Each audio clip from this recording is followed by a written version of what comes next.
video kali ini kita akan mempelajari mengenai pola bilangan. Nah, sebelum kita mempelajari mengenai pola bilangan, kita terlebih dahulu mempelajari mengenai apa sih itu pola dan apa saja contoh-contoh pola yang ada di sekitar kita. Contoh pertama adalah kartu remi yang disusun seperti gambar di layar ya. Kemudian contoh kedua adalah perumahan yang penomorannya di sebelah kiri ganjil dan di sebelah kanan genap. Manfaatnya adalah memudahkan kita untuk mencari alamat. Nah, tadi kita sudah sama-sama mengetahui ya contoh-contoh pola yang ada di sekitar kita. Sekarang kita akan mempelajari mengenai pola bilangan. Jadi, pola bilangan itu adalah kumpulan bilangan yang susunannya mengikuti aturan tertentu. Sebelum kita belajar lebih jauh mengenai pola bilangan dan contoh-contohnya, kita terlebih dahulu mengenal istilah-istilah yang akan sering muncul pada pola bilangan nanti. Yang pertama yang harus kita ketahui adalah suku. Suku itu adalah urutan bilangan ya. Jadi nanti kan di sini ada beberapa bilangan ya. Jadi urutannya ini, urutan ke-1, ke-2 itu disebut suku. Nah, suku ini lambangnya adalah U. Kemudian yang kedua ada suku ke-N. Lambangnya UN.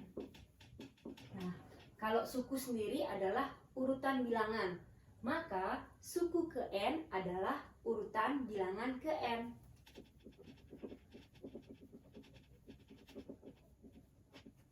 Nah, jadi nanti N-nya ini bisa diganti oleh bilangan bulat positif ya. Jadi misalnya U5 itu artinya urutan bilangan yang kelima. U10 urutan bilangan yang ke-10.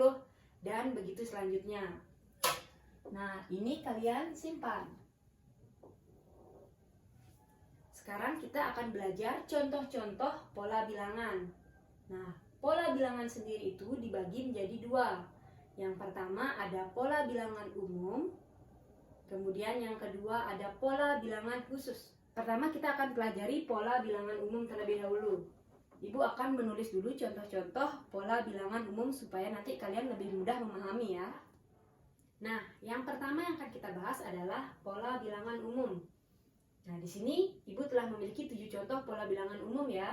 Kenapa dia disebut pola bilangan umum? Karena untuk mencari suku-suku yang ditanya, kita perlu menganalisis aturan dari suku satu ke suku selanjutnya. Nah, kita langsung kerjakan contoh ya supaya lebih paham. Nah, contoh yang pertama. Ini salah ya, ini harusnya 20.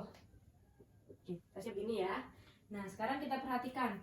Dari suku 1 ke suku kedua, kira-kira diapakan nih? 20 ke 25. Ini ditambah 5 ya. 25 ke 30 ditambah 5. Begitu selanjutnya. Berarti ini bisa ketebak dong berapa? Tinggal 35 ditambah 5. 40. 40 ditambah 5. 45. Nah, mudah ya. Kemudian contoh yang kedua. Kita lihat dari 32 ke 30 diapakan nih? Dikurang 2. Ini juga ke sini kurang 2 ya. Nah, berarti yang ini 26 dikurang 2. Berarti 24. 24 dikurang 2 berarti 22. Nah, contoh yang ketiga. Kira-kira nih diapain nih? Dari 1 ke 2. Dari 2 ke 4. Ini dikali ya. Berarti ini dikali 2. Kali 2, ini ke sini juga kali 2, berarti ini tinggal dikali 2 lagi, berarti 8 kali 2, 16, 16 dikali 2 berarti 32. Kemudian kita lanjut ke contoh yang keempat. Nah, bagaimana nih nyampur? Ada bilangan positif, ada juga bilangan negatif di sini. Nah, apakah urutannya itu sudah pasti dari satu suku ke suku selanjutnya atau bisa melompat dari suku 1 ke suku 3 mungkin? Bisa begitu nggak? Bisa ya. Nah, kalau kalian bertanya bisa tidak? Bisa. Bisa aja dia melompat dari suku ke-1 ke suku 3, dari suku 3 ke suku 5. Seperti itu ya. Kita coba nih lihat. Dari suku 1 ke suku 3. Kira-kira diapakan nih? Ditambah 5 ya. Ini juga ditambah 5. lompat 1 berarti di sini ya ditambah 5, 13 ditambah 5 berarti 18. Nah, untuk yang dapat yang di sini berarti yang ini punya ya. Nah, negatif 5 ke negatif 10 diapakan nih kira-kira negatif 5 ke negatif 10? Dikurang 5 ya. Nah, ini juga dikurang 5. Berarti ini lompat 1 di sini dikurang 5. Hasilnya negatif 15 dikurang 5 berarti negatif 20. Temu ya. Nah, jadi nggak selamanya juga lompatnya 1, bisa aja melompatin 2. Jadi dari suku 1 ke suku 4 langsung gitu ya. Bisa aja kayak gitu. Nah, kok bisa kayak begitu? Bagaimana caranya kita tahu? Nah, itu harus kita analisis karena ini pola bilangan umum. Jadi perlu dicoba-coba dulu sampai ketemu polanya ya. Kemudian selanjutnya ada yang kelima. Nah, kira-kira ini polanya kayak bagaimana nih? Siapa ini kok ada kembar lagi di sini? Nah, ternyata ini polanya adalah untuk mencari suatu bilangan harus menjumlahkan 2 buah bilangan di depannya. Misalnya nih, kalau kita mau mencari si 2 ini berarti tinggal tambahin 1 sama 1. 2 bilangan di depannya kan, 1 dan 1, berarti 1 tambah 1 2 ya. Misalnya kalau mau nyari 3, Ibu hapus dulu ya. Kalau mau nyari 3 berarti tambahin 1 dan 2 ya. Hapus. Misalnya mau nyari 5. Nah, 2 angka di depan 5 yaitu 2 sama 3 ya. Berarti penjumlahan antara 2 dan 3 benar 5 ya. Begitu juga mau nyari 8. Berarti 8 itu penjumlahan 3 dan 5. Nah, begitu selanjutnya. Nah, berarti kalau mau nyari ini berarti tinggal ditambahin 2 angka di depannya. Berarti ditambah ini kan untuk dapat yang ini. Nah, berarti 13 ditambah 8 hasilnya adalah berapa? 21. Nah, untuk dapat yang di sini berarti tinggal 13 tambah 21. Berarti 34. Benar ya, seperti itu. Nah, barisan yang seperti ini dengan menjumlahkan 2 angka di depannya disebut dengan bilangan Fibonacci. Nah, ini bilangan Fibonacci ya.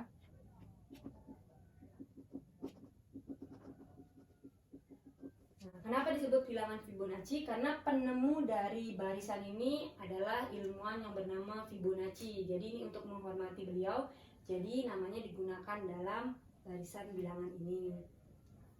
Kemudian yang selanjutnya ada F dan G nih. 1, 3, 5, 7. Familiar nggak kalian melihat? Familiar ya? Ini bilangan apa? Bilangan ganjil. Untuk yang F, maka barisan selanjutnya adalah 9 dan 11. Untuk yang G, barisan bilangan genap. Maka kalian bisa tahu dong bilangan selanjutnya berapa. Nah, sekarang kita masuk ke pola bilangan khusus ya. Nah, kenapa disebut pola bilangan khusus? Karena untuk mencari suku selanjutnya itu sudah ada rumusnya. Jadi sudah bisa ditemukan rumusnya. Nah, sekarang kita coba bersama-sama ya mencari rumus dari pola-pola bilangan yang khusus berikut. Yang pertama ada pola bilangan persegi. Kenapa disebut pola bilangan persegi? Karena bentuknya seperti persegi ya. Ini. Kalau persegi kan panjang sama lebarnya sama, ke samping 1, ke atas 1. Kalau yang ini ke samping 2, ke atas 2, ke samping 3, ke atas 3. Jadi ini berbentuk seperti persegi. Nah, sekarang kita lihat kalau ini dilanjutkan, misalnya ditanya berapa sih jumlah lingkaran yang ada pada urutan ke-10 misalnya. Nah, kalian bisa aja sih gambar, cuma pasti akan capek sekali ya gambar. Kira-kira berapa tuh, ada berapa bulat yang harus kalian buat nanti ya. Jadi bakal pegel tangan kalian. Nah, sekarang kita lihat. Ini namanya suku ke-1 ya. Ini suku ke-1-nya, jumlahnya itu adalah 1. Tulis di bawah. Ini suku kedua, jumlahnya itu adalah 4. suku ketiga jumlahnya itu kalau dihitung-hitung nih ada 9 ya. Kemudian kalau yang suku keempatnya itu ada 16 ya. Nah, sekarang kita perhatikan. Jadi ternyata 1 ini merupakan hasil dari 1 kuadrat. Benar ya? Kemudian kalau U2 hasilnya 4 nih ternyata 2 kuadrat. Tuh, kalau ini tadi 1 kuadrat, ini 2 kuadrat. Berarti yang ini adalah 3 kuadrat ya. Benar kan, 3 kuadrat 9. Nah, ini ternyata adalah 4 kuadrat ya. Nah, kalian bisa membayangkan nggak kalau urutannya ini sampai suku ke N? Nah, kalau dia UN, berarti rumusnya itu adalah kalau U4, 4 kuadrat. Kalau U3, 3 kuadrat. Berarti kalau UN adalah N kuadrat. Jadi itu rumusnya ya.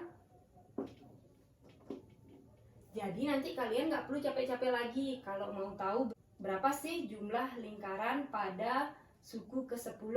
Jadi tinggal 10 kuadrat aja temu jawabannya ya. Nah, kalau yang tadi pola bilangan persegi, sekarang pola bilangan persegi panjang. Nah, kenapa disebut persegi panjang? Karena ini panjangnya lebih banyak ya daripada lebarnya. 2 kali 1, ini 3 kali 2, kayak gitu ya. Nah, sekarang kita sama-sama juga mencari rumusnya. Ini kita sebut sebagai U1. U1 itu ternyata banyaknya adalah 2. Kemudian U2-nya banyaknya adalah berapa nih? 6 ya. Kemudian U3-nya banyaknya adalah 12. Nah, kemudian untuk U4 jumlahnya adalah 20 ya. Nah, ternyata kalau kita perhatikan ini adalah U1 ini adalah hasil kali antara 1 dengan 1 ini ditambah 1. Berarti 1 kali 2. Benar ya? 6 ini ternyata hasil kali dari 2 dikali dengan ini tambah 1. 3. 12 ini ternyata hasil kali dari 3 kali ini ditambah 1. Kali 4. Benar ya? 12. 20 ini juga hasil kali 4 kali ditambah 1, 5. Berarti 4 kali 5 benar 20 ya. Nah, berarti bisa dibayangkan kalau UN itu sama dengan, nah tadi U4, 4 kali 4 tambah 1. Berarti kalau UN, N dikali N ditambah 1. Nah, berarti rumusnya ini. Jadi misalnya nanti kalau diminta U100 gitu, nggak perlu kalian gambar sampai 100. Kalian hanya tinggal masukkan rumus, ganti N-nya pakai 100. U100 sama dengan 100 kali 100 tambah 1. 100 tambah 1 yang di dalam kurung duluan dikerjain nanti ya, jangan lupa. Berarti 100 tambah 1-nya dulu dikerjain. Kemudian yang selanjutnya ada pola bilangan segitiga. Nah, pola bilangan segitiga itu, nah di sini coba perhatikan, di sini kan ada 2 segitiga ya. Nih, kalau kita lihat, kita hapus yang putihnya, yang hitam aja. Nih, sisa ini, sisa ini, sisa ini berbentuk segitiga ya, segitiga siku-siku gitu. Nah, ini ternyata kalau kita bandingkan dengan pola yang lain, segitiga ini, pola bilangan segitiga ini adalah setengah dari pola bilangan apa? Pola bilangan persegi panjang ya. Berarti ini nggak perlu capek-capek, tinggal UN-nya adalah setengah dari rumus pola bilangan persegi panjang. N kali N plus 1 tinggal dibagi 2. Ya, rumusnya. Sekali lagi, karena dia merupakan setengah dari pola bilangan persegi panjang. Nah, untuk penulisannya nggak mesti harus segitiga siku-siku gini. Bisa aja nih nanti nulisnya dia kayak begini. Dia taruh di sini, biar lebih bagus itu dia taruh di tengah tambahnya. Bisa kayak gini ya, nggak bisa pinggir, jadi ini bisa kayak gini. Nah, bisa kayak gini ya, jumlahnya sama aja ya. Nah, sekarang kita masih membahas tentang pola bilangan khusus. Pola bilangan khusus selanjutnya, jadi kita hapus dulu yang ini ya. Nah, yang selanjutnya adalah pola bilangan segitiga Pascal. Nah, sebelumnya kita harus tahu dulu kayak bagaimana sih yang disebut segitiga Pascal. Jadi segitiga Pascal itu dimulai dari angka 1, kemudian selanjutnya dibuat lagi, ini barisan keduanya ya, dari bawah 1, kemudian dibuat lagi di pinggirnya 1, ini ditambahin 2 dan 1 lagi. 1 itu selalu yang menutup. Nah, berarti di sini ada 1 lagi, ini tinggal ditambahin 3, ini ditambahin 3, ditutup lagi dengan 1. Begitu juga selanjutnya. Sini 1, ini ditambah lagi 4, ini ditambah jadinya 6, ini ditambah 4, ini sisanya 1. Nah, begitu selanjutnya. Nah, pola bilangan Pascal ini berarti untuk U1-nya itu adalah 1 ya kalau ditambahin. Nah, yang kedua ini U2-nya jumlahnya 1 ditambah 1, 2. Lalu U3-nya ada 4 ya. Kemudian U4-nya 8. Kemudian U5-nya berapa nih? 5, 11, 15, 16 ya. Kalau kita teliti, pola bilangan segitiga Pascal ini memenuhi rumus UN sama dengan 2 pangkat N-1. Nah, jadi memenuhi kayak begini. Kita cek ya, benar nggak sih ini kalau U1 itu berarti 2 pangkat kan U1, berarti ganti N-nya pakai 1 ya. Benar nggak ini hasil dari 2 pangkat 1 kurang 1? 2 pangkat 0 ya artinya. Benar ya 1, karena apapun yang pangkatnya 0 hasilnya 1. Kalau yang ini benar nggak? 2 pangkat N-1, berarti di N-nya ya. 2 kurang 1, berarti 2 pangkat 1, benar 2 ya. Ini benar nggak? Berarti 2 pangkat N kurang 1, 3 kurang 1, berarti ini 2 pangkat 2 ya. 2 pangkat 2 benar 4 ya. Dan ternyata setelah kita kerjakan sampai bawah, ternyata dia memenuhi rumusnya. Jadi untuk segitiga Pascal kita bisa pakai rumusnya ini. Nah, untuk yang selanjutnya, yang E dan F akan kita bahas selanjutnya, yaitu ada pola bilangan aritmatika dan pola bilangan geometri.